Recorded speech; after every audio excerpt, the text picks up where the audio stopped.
Chennai super Kings.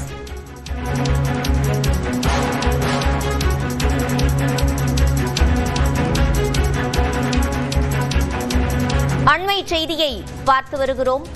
Hormuz நீரிணையை எண்ணெய் கப்பல்கள் கடப்பதற்கு இனி சுங்க கட்டணம் வசூலிக்கப்படும் என்று அறிவிக்கப்பட்டிருக்கிறது. ஈரானில் ஹோர்முஸ் நீரிணையை எண்ணெய் கப்பல்கள் கடக்க இனி சுங்க கட்டணம் விதிக்கப்படுகிறது. கூடுதல் விவரங்களை செய்தியாளர் சுசித்ராவிடம் கேட்கலாம். சுசித்ரா, விவரங்கள்.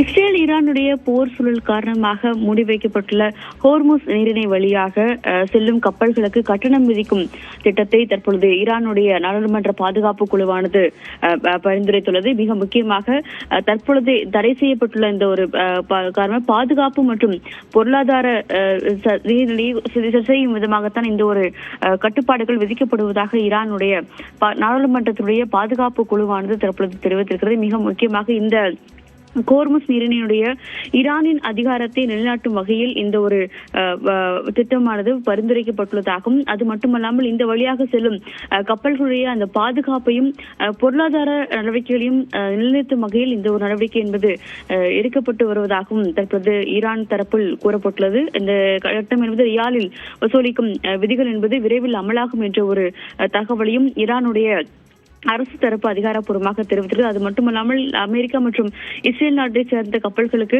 அந்த ஹோர்முஸ் நீரிணை வழியாக தடை விதிக்கும் முன்மொழிவும் இந்த பரிந்துரையில் உள்ளது என்ற ஒரு தகவலையும் ஈரான் தரப்பானது தெரிவித்துள்ளதை முக்கியமாக பார்க்கக்கூடிய சுமார் நாளொன்றுக்கு 15 மில்லியனுக்கும் அதிகமான பேரல் அளவில் கடந்து செல்லும் இந்த ஒரு கச்சா எண்ணெயினுடைய அந்த ஒரு நடவடிக்கைகள் முற்றிலுமாக தடைபட்டிருக்கும் நிலையில் ஒரு சில நாடுகளுடைய அந்த கப்பல்களுக்கு மட்டுமான ஒரு அனுமதியை ஈரான் ஆனது வழங்கி வருகிறது. இந்த நிலையில்தான் தற்பொழுது புதியதாக ஹோர்முஸ் நீரிணையை கடக்கும் கப்பல்களுக்கு கட்டணம் விதிக்கும் ஒரு திட்டத்தை ஈரானுடைய நாடாளுமன்ற பாதுகாப்பு குழுவானது தற்பொழுது பரிந்துரை செய்து அமலில் கொண்டு வந்துள்ளது.